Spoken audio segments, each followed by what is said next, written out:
Cet enfant, quasiment sourd et muet, présente bien des traits étonnants. Chez lui, l'ordre des sens paraît renversé. C'est l'odorat qui semble plus développé. Viennent ensuite le goût, la vue, enfin le toucher. Mais il prend peu à peu les habitudes de la société des hommes. Il est certain que le sauvage ne manquera pas d'être émerveillé par les beautés de la capitale. Souhaitons qu'une éducation rapide nous permette bientôt de l'entendre donner sur sa vie passée les renseignements les plus piquants. Professeur Pignel, docteur Itard, le sauvage est sur le point d'arriver. Allons voir. Ne soyez pas nerveux. Il a menti, docteur.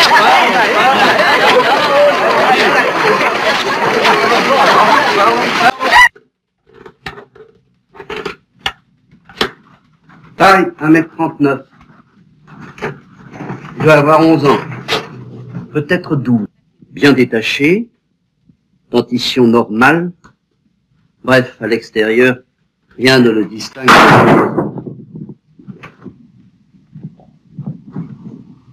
Vous avez vu? Il a 2 cicatrices à la jambe gauche, en somme une quinzaine de cicatrices. des écorchures, des déchirures. La plupart sont dues à des morsures d'animaux. C'est un enfant qui a certainement dû tuer pour survivre. Et toutes ces marques sur son corps sont comme des récits de bataille.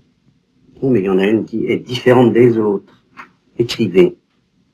Quand il lève la tête, on aperçoit sur la trachée artère une suture de 40 mm environ qui semble être la cicatrice d'une plaie faite par un instrument tranchant.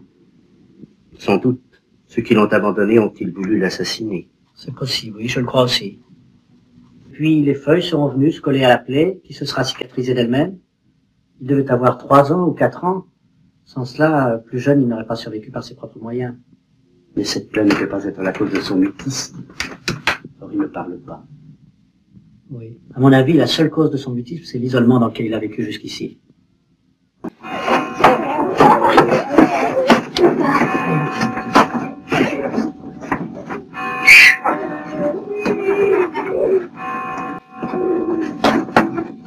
Allez, toi. Personne ne bouge, hein?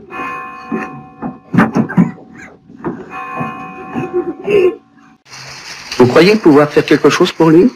Oui, je voudrais tenter de faire son éducation. C'est mon désir et j'y pense depuis que j'ai découvert son existence en lisant le journal des débats. Mais pour cela, il faudrait que l'administration me confie complètement la garde de cet enfant. Vous voulez l'emmener avec vous? Chez vous? Oui. Et comment ferez-vous? Ma gouvernante, Mme Guérin, s'occupera de lui. J'habite une... Voilà l'enfant. Bonjour mon garçon. Tu seras bien ici. Nous soignons. J'ai obtenu que l'enfant me soit confié et ma gouvernante, Mme Guérin, recevra de l'administration 150 francs par an pour ses soins et peines. Je connais la difficulté de ce que nous entreprenons.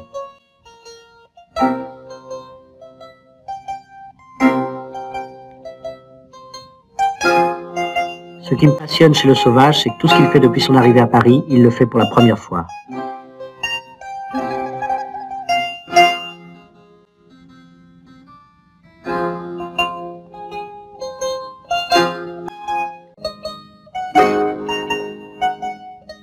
Je dois dire qu'actuellement, il est insensible à toute espèce d'affection morale, et malgré les mauvais traitements qu'il a subis à l'institution, personne ne l'a jamais vu pleurer. Mais, docteur, en ce moment, je sais qu'il ne comprend pas, mais est-ce qu'il nous entend? Il nous entend sans nous écouter, de même qu'il regarde sans voir. Nous allons lui apprendre à regarder et à écouter.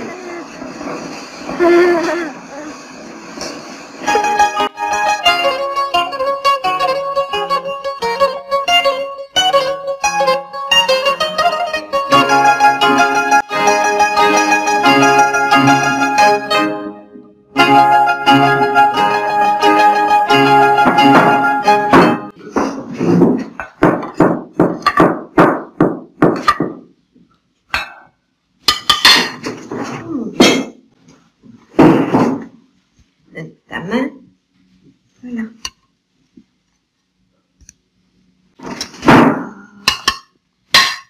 Ouvre la bouche. C'est mieux. Oh! Tenez, Madame Guérin, nous verrons cela plus tard. Il faut absolument qu'il apprenne dès maintenant.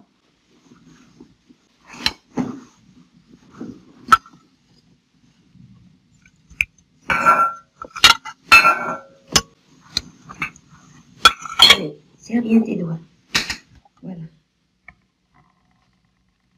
Ouvre ta bouche.